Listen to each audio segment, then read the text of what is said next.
Hey guys, it is NCS Fan 001 here for another one of those weekly trophy list updates. Today's date is either Monday, August the 12th or Tuesday, August the 13th of 2024. So this video will have covered the week of August the, I believe, 5th through the 11th of 2024, possibly also the 12th, but that's only if I can't get this video out on Monday, because Monday, August 12th is actually my dad's birthday, so happy birthday to him. So in terms of trophy progress this week, there wasn't a lot of progress made, but the progress that was made was very, very positive. So I will also say, though, we of course got the 701 through 800 video out. It was like 5 hours long. It was like 88 gigabytes. Now that that's done, it cleared out a ton of space on my hard drive, so now I can actually really get to work on things like the Modern Warfare 3 trophy video, the Dead Rising 2 trophy video, the next Fallout video, which I've actually recorded the script for. I just need to get the Fallout gameplay for it, and then just edit it together, so that actually could be out by the end of this week. The first game this week was actually decided on by my viewers during a live stream on, I believe, Wednesday was when we started it. Yeah, I believe it was Wednesday when we started. And this Platinum Trophy happens to be Disney Pixar Toy Story 2 Buzz Lightyear to the Rescue for the PS4. I haven't done the PS5 version yet. I have it downloaded. I plan to do it very soon. So this is a PS1 game that is now on the PS4 and PS5 through streaming. And it's a pretty easy Platinum Trophy overall. Just the main problem with the game is that it has some pretty old school, outdated, janky controls and camera to it, so it is a little bit annoying because of that. But basically this game is 15 total levels, 5 boss fights, like 5 actual major boss fights, and then 10 sort of open world exploration levels in which you have to find 5 pizza tokens in each of them, or Pizza Planet tokens. But you don't actually have to find all of them, you only need 40 of them to be able to fight the final boss, so you actually do not need to get anywhere near all of them. So for the Platinum Trophy, these first 3 trophies are tied to the very first level of the game. In general, each level has some kind of racing mission, some kind of boss fight, some kind of find 5 items for a character type of mission, and then usually 2 others that are related to like exploration or something. So in this particular case, you had to find the 5 sheep for Bo Peep, so that was your collectible one. The race mission you had to complete, which was actually very easy because there's sort of a glitch you can do where you can jump on and off the hood of the car in the garage. And then the Tin Robot is the boss fight for the area. So then the second level, for example, you have to defeat the boss, you have to find the 5 troops, and you also have to win the race, so those 2 levels are pretty similar. Then the third level of the game is the first, like, major boss fight of the game. It was actually a very easy boss fight. Then you get into level 4, which is the 5 little tykes that you have to rescue. Create 3 batches of paint is one of the miscellaneous objectives. And you also have to defeat the boss on the very top of the in construction skyscraper. Then the 5th level, you have to ride a balloon onto a trash can, which is one of the exploration tokens. And you have to defeat the clown top with only spin attacks. Now for this one, you actually can't do this one until much later in the game because you first need to unlock the grappling hook ability, which you don't get until like a level 11 or 12 or something. So you can't go back and do this one until then. Then you have to defeat the horrible gooey monster, which is level 6's boss. Then we get to level 7, which has a race and an exploration trophy, as well as a boss fight with an extra condition. Now, the good thing about this game is that, as with all of these other PlayStation Classic games, you can use the rewind feature, and that will take you back to as far as you need to go, so you don't have to worry about failing various trophies, because you can just simply rewind a couple of seconds and you're good to go.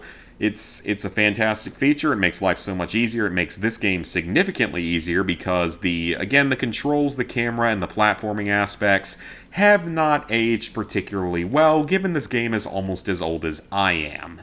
Then we get to level 8, which is finding the mothership's aliens, of which I believe there were 5 of those. Then a racing mission, and then another boss fight, so pretty typical. Level 9 is your typical boss fight.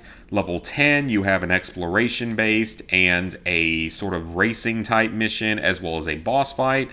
Then level 11, you have a collectathon for 5 different collectibles, as well as this particular challenge, which I actually don't remember what this one was. It wasn't like an exploration base necessarily, it was something kind of different, but it was still nothing too hard. And then this is probably the hardest boss fight trophy in the game just because the charged laser doesn't work particularly well, and half the time it just phases through the enemy. So half the time it just doesn't even seem to count, and it takes absolutely forever to kill him with just the charged laser. Plus, given the way you have to charge the laser, it's very easy to accidentally shoot him with the uncharged laser. That didn't actually happen to me, but I could see it happening very easily if you aren't prepared for it, especially with the fact that if he shoots you, you end up losing the charge on your weapon and have to start charging it again. This is the boss of level 12. Then you get to level 13, which only has... Oh, wait, no. Level 13 still has 3 trophies, so a location-based one. This challenge, I believe, is possibly the racing mission in here, but I'm not entirely sure.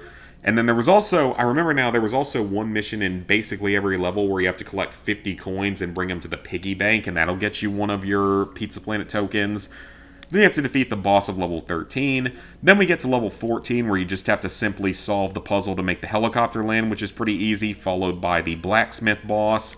And then you just have to defeat the final boss on level 15, which is literally just the blacksmith and 2 other bosses combined, and you have to fight 3 of them together. It's kind of boring and kind of uncreative, but it's at least easy. Then you have a few other level-specific trophies. So for this one, you have to do in the second level of the game on the racetrack. There are several sort of wet cement areas you can jump in. This is done in the alleyway mission, which I believe was level 5, so just jump on the 4 lily pads. You don't have to jump consecutively to them. You can touch the water between them. That doesn't matter. Just touch all 4 of them during a single run of the level. This one is in level 8, I believe it was, so you have to fail 3 times at the claw machine, which might actually end up happening naturally, but I would just suggest making sure that you go for it. Then with this one, you have to speak with Rex in every one of the open world levels, so all 10 of the open world levels that are not just straight up boss fights, just speak with him, he's the dinosaur, and then have 9 lives at any time. If you don't get this naturally, you can simply go back to the very first level of the game and farm lives for a few minutes, and you should have no major problems with it. So like I said, the game was fairly fun, it was chosen by the viewers, and I mean again, it was enjoyable, it's very outdated, the controls, the graphics, the camera, the platforming, all that stuff is very much outdated, so it is a little bit tricky because of that. But I will be doing the PS5 version soon, probably not on stream though. So, the other game I completed this week was the PS4 version of Call of Duty Modern Warfare 3. So, this is yet another Call of Duty game done. At this point, I only have 6 of them left. I'll look at that a little bit later on in this video though, or just talk a little bit more about it later in this video. So the PS4 version did allow me to auto-pop several trophies that I already obtained in the PS5 version, which did cut down significantly on the amount of time, but this platinum is still extremely annoying, and I'm still just very salty that the PS5 version doesn't have a platinum trophy, because it really should, because this is one of the more time-consuming Call of Duty games we've gotten recently, and one of the more annoying ones overall. So, in terms of your Platinum Trophy here, you have to reach level 55, which is spread between both the campaign, between the zombies and multiplayer, for that matter, not the campaign. I don't know why I thought campaign, because most of the other trophies are campaign. So, you can actually get this exclusively from zombies while going for the 55,000, or going for the 50,000 zombies kills, not 55,000, it's level 55. But the good thing is this trophy actually auto-pops the second you load into the PS4 version of the game if you already did it on PS5. It also works from PS4 to PS5, which is fantastic, so that definitely cuts back on a bit of time. Exfil once, unmissable, just get out of the map in zombies for your first time. Nothing missable there, nothing difficult there. This trophy actually auto-pops because if you kill one enemy with an insured weapon after getting the trophy on one version of the game, it will auto-pop after that one kill on the other version of the game, but this one would come naturally regardless because it's pretty easy. 9 perks active at the same time. For this one, you can either bring some perk cans in with you, or you can try to purchase all of them in a single playthrough. I would definitely recommend bringing in as many perk cans as you can, and then consuming the last 1 or 2 from the machines themselves. 100 zombies with a vehicle in a single deployment is actually very easy. Just take any vehicle that isn't like a 4-wheeler or something else small and weak like that, and you should be fine. Just focus your entire deployment on running over zombies and you shouldn't have a problem. With the tombstone, just make sure you drink the tombstone soda, then let yourself die. Then in the next match, go back to where you died at, pick up your tombstone, and you'll get this trophy. Revive a player from a different squad. If you don't get this one naturally, you can easily just boost it by going into a match with a boosting partner, have you both quit your current squad, so you're both in separate squads of one person, have one player go down, get revived by the other, and then rinse and repeat with everyone else is an easy way to do it, but I ended up getting this one naturally just by playing. Petting a Hellhound. It's simple enough, you just have to get the chunk of flesh first, or chunk of meat, and then you have to go find a Hellhound doghouse. It might take a little bit of time, a little bit of luck to do, because you never know where certain things are going to spawn at, but it's nothing particularly hard, it just might take a couple of tries. 20 contracts is unmissable, you're going to be doing well over 20 contracts on your way to the 50,000 kills and some of the other trophies in this. 5 contracts in high threat zone is actually nowhere near as hard as it seems like, because there is an exploit you can use. Basically what you want to do is have one player from your squad go into the red zone, which is the high threat zone, someone who needs the trophy, and once they're there, you and potentially another partner run around completing 5 contracts in the low threat zone, which is the easy contracts, and upon completing the 5th one, the trophy will pop for the person in the red zone. It doesn't matter if they die, as long as they're still part of your squad, it will unlock, which is a fantastic workaround, makes this trophy significantly easier. Completing all 3 acts normally would take absolutely forever and be a massive grind and just not a lot of fun, but this trophy will actually automatically unlock when you defeat Orcus, so we'll get to that in a second. 50,000 total kills, thank God this trophy actually auto-pops, depending on, or it actually doesn't matter if you do it PS4 to PS5 or PS5 to PS4, it still auto-pops regardless. Thank God, because it would be awful if it didn't. But 50,000 kills is best grinded either by doing the Outlast contracts or the Deadbolt turret method from the end of Act 1. You can technically also use the exfil method, but that one just takes way longer, even though it's technically easier to set up than some of the other ones. Then you have to defeat a Warlord, which is sort of a mini-boss throughout the map. This trophy is not overly difficult. I would highly recommend doing it with boosting partners, with actual people that have mics and stuff and know what they're doing. You can get it with randoms, because that's actually what happened to me in both the PS4 and PS5 version, but I would highly recommend doing it in a group with someone else who knows what they're doing. It was hilarious because on the PS4 version, I went and started helping someone who was trying to take out a Warlord. I revived him, that's where I got the Revive trophy. He then dropped me a ray gun, which was pretty awesome. So we started fighting the Warlord. He killed us both when he was at like half health, but I decided to just stick around and see what would happen once I went down. The other guy eventually left. Some other person just randomly flew in, like parachuted in and revived me, which was amazing. So once I got back up, I started just unloading on the Warlord. He did down me again, but he was very low on health, so I started crawling back and forth left and right to try and keep hitting him with the ray gun. And on literally the last possible second, when I was about to bleed out, I landed the killing blow on him, so I didn't get any of the rewards for it or anything, but it didn't matter because I got the trophy, so that was really lucky on my part. It's rare that I get kind of luck like that, so it was kind of a nice change. And then, of course, there's the Orcus 6-person squad trophy, which is still incredibly stupid, because first you have to manage to get 2 different squads of 3 people together into a single match so that they can join up with one another. We actually matched up in either our first or second try this time, though, which was really, really lucky, so maybe it's because we were playing at such a weird hour of the night by North American standards, so maybe that's how it helped out for us, but either way, we got very lucky with grouping up together. Then we went and fought the boss, and it was desperate to make the game crash on me. It was desperate to make me lag out of the match. When I was finally, after, 45 minutes of messing around in the overworld to get perks and everything, weapons and all, and then the game was just like trying to break while I was in the boss fight area. Thank God, though, it didn't end up completely crashing out on me and I ended up getting the trophy. I will make sure to insert a short clip of what I was dealing with during that into this video.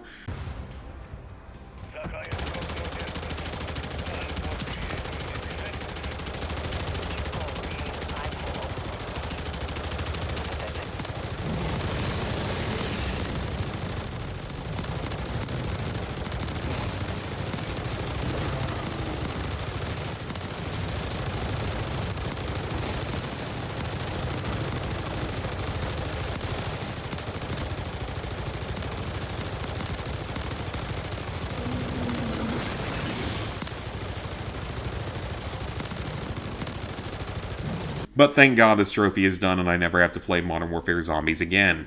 Now we get to the campaign. So the campaign in this game is not particularly hard. It's pretty short overall. You can actually beat it in 3.5 hours, especially if you're playing on Recruit, even using only a handgun, as I proved in a previous video.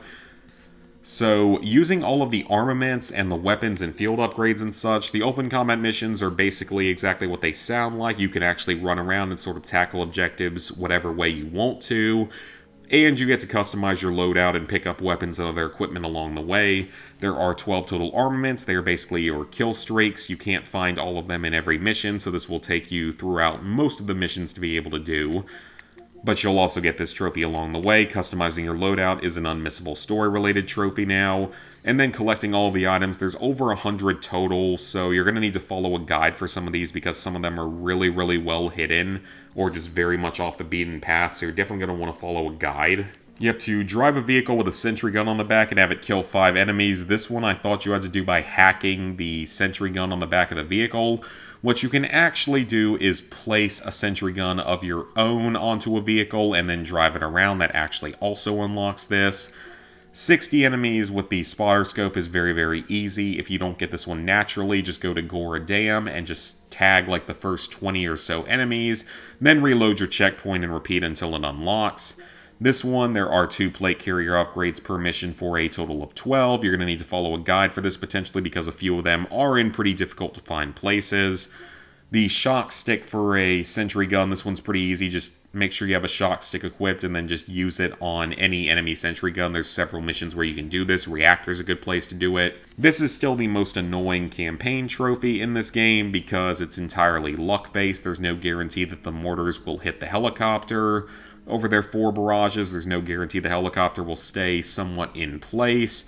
It just requires a significant amount of luck, and it still took me over an hour on this version, whereas it took me even longer on the PS5 version, so it's entirely luck-based, entirely random, and a terrible trophy outright. Then the flammable canisters are the little orange propane tanks. Just throw one at an enemy and shoot it once it hits the ground, and if it kills an enemy, you will get this trophy. Very simple. Then this one, you have to just jump off of Gora Dam is the best place to do it. Just like jump off the dam and float down all the way to the islands on the outside of the map, and you should have no problem unlocking this trophy. This one you can very easily do during Reactor. Just jump on the zip line next to the first helicopter you have to destroy and use the explosive crossbow to keep shooting at enemies. You can knock this out very easily. It can also be done over the course of multiple lives.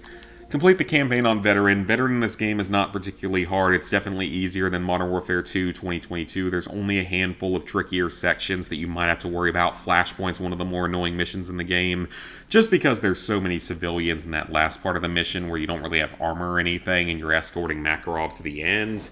I will say, though, the reason these trophies did not unlock together is because if you go back and replay any missions on Recruit after beating them on Veteran, they may overwrite your Veteran progress and you will have to replay said mission on Veteran in order to unlock this trophy, which is incredibly stupid. I have no idea why they did that, aside from Activision just being terrible developers. I assume it had something to do with some sort of Veteran glitch that was available that allowed people to get the Veteran trophy without really actually doing it or something, but I don't know. Now we get to the actual mission-specific trophies. So this is the very first mission of the game, just 12 enemies while descending. It's very easy. You just have to make sure that your squad mates don't steal all your kills. This one is done during the second mission of the game. Just jump off the crane when it's next to the building and parachute over to the building to get this trophy. This is done during the third mission of the game. It's actually pretty easy. Just go in and hit each helicopter with different armaments, and you should get this one without too many problems. This is during the fourth mission of the game. It's a little bit annoying just because the M14, EBR-14, whatever you want to call it, isn't the most effective or powerful weapon in the world. And in fact, headshots will not always seem to kill the target immediately like they should. Thankfully, there is a little bit of room for error here because there are 7 or 8 pairs of enemies you can get with this. It just might take a couple of tries. It's more annoying than it should be just because, again, the weapon doesn't work as well as it should. This is during the 5th mission of the game. There's a very specific path you have to follow. It's not too difficult once you get the route down. It just requires a little bit of RNG then to make sure you don't get detected, but it's not particularly hard. It's just a very tight time limit. This is during the 8th mission of the game. It's actually pretty easy. When you get to the room with all the medics in it, just wait until they start throwing guns toward one another and shoot one out of the air. This is during the 9th mission of the game. This one's very easy. Just when you get close to the house, you get to a very fancy garage next to the very fancy house, and just blow up all 6 cars in it for this trophy. This is the 10th mission of the game. This one's impossible to do on your first playthrough. You can't do it until you have the Ascension gun or the Ascender, whatever you want to call it. Once you have that, you can do this in like 30 to 35 seconds, so it's really not that difficult. This is during the 11th mission of the game, the Forest Sniper. It refers to the very first camouflage sniper you run across, not the later ones. So you just have to run up and take down the very first one. Defuse the bomb on the truck in Gore Dam while the truck is in motion. This one's fairly straightforward. It's in the 12th mission of the game. Just jump off the dam, parachute off of it, land on the back of the truck, and defuse the bomb while it's still moving before it ever parks on the left side of the map. And then finally use a missile to take out a single enemy in the 13th mission of the game, Danger Close. This is the AC-130 mission. The missile is the replacement for the 105mm cannon or 150mm cannon, whatever it was, in the old Call of Duty games. So just use the missile, hit a single target with it, and you will get this trophy. It might actually happen naturally. If it doesn't, just simply replay it and target a lone enemy. Nothing much to worry about with that. So yeah, that's Call of Duty Modern Warfare 3 for the PS4. Thank God it's done, and thank God I never have to look at this game again. So at this point, with the Call of Duty franchise, I'm only missing 6 Call of Duty games. We have the PS3 versions of Advanced Warfare and Black Ops 3. The PS3 version of Black Ops 3 is unobtainable, so it's never going to happen. PS3 version of Advanced Warfare, I wouldn't be worried about the Platinum. It's purely the DLC that I'm worried about, because some of that DLC is very difficult. Then there's Black Ops Declassified for the Vita, which I do plan to do at some point, sometime within like the next 6 months or so. It's not horribly difficult. It's fairly short. It's just a very bad game with very bad controls, but I think there is a way to play it on the PS TV, because I think that's what Nick AR did, so I just need to check back in with that. Then there's Black Ops 4. That's not happening. I don't have the time, I don't have the effort, the energy to put into that game. And then the only other one at this point in time is Black Ops Cold War, in which case I've actually downloaded the PS4 version, and will be starting that game up very soon. Once I get those done, and then Declassified done, there will only be 3 Call of Duty games left, plus whatever comes out in the future, and I'm very proud to have that many of the Call of Duty games done, even if I don't end up 100%ing the series. So I actually already synced up the trophies before recording this video, because I had to finish off the Platinum 830 video, which was Modern Warfare 3. So level 876, 64%, 28,846 total trophies, 830 Platinums, 5,551 gold, 7,721 silvers, 14,744 bronzes. So plans for the upcoming week. Well, I would like to go ahead and knock out Toy Story 2's PS5 version. Shouldn't take too long. Other than that, though, Black Ops Cold War, we're going to be getting started on very soon. I'm actually... Part of me is excited for it because I know that the campaign is actually really good. I'm just not looking forward to one particular multiplayer trophy called Party Patrol, and the return to or reunite with Fit Arena trophy, even though it's easier now than it used to be. I'll probably be streaming a good bit of that game, though, so it should actually be fairly entertaining. Along with that, I will be continuing to work on various videos. I need to go ahead and capture gameplay for Fallout, for the next Fallout location lore video. The script is recorded, so it's just editing it all together. It could be done by the end of the week. Otherwise, I'll also be working on the Modern Warfare 3 video and then the Dead Rising 2 video. So those are the sort of main focuses right now since the 701 through 800 is done. And then otherwise, I'm also still just waiting for Thrillville Off the Rails to end up getting a trophy list, because we assume that it will. I'm surprised it didn't come out this past week. But yeah, so those are the current plans. Stream schedule and everything should be a bit more normal this week, because I don't have any... my parents will be going home after my dad's birthday, so I should be pretty free most of this week to be able to stream and everything. So we'll hopefully get a couple streams in of Cold War, maybe something else along the way, or if Thrillville Off the Rails pops up, of course we're going to be streaming that pretty much whatever day it comes out, like Tuesday or later. So we'll see about that though. So thank you guys for watching. If you enjoyed the video, please leave a like, subscribe, ring the bell if you haven't done so already. And I will see y'all back here later this week for more streams and other trophy content, and possibly the next Fallout video.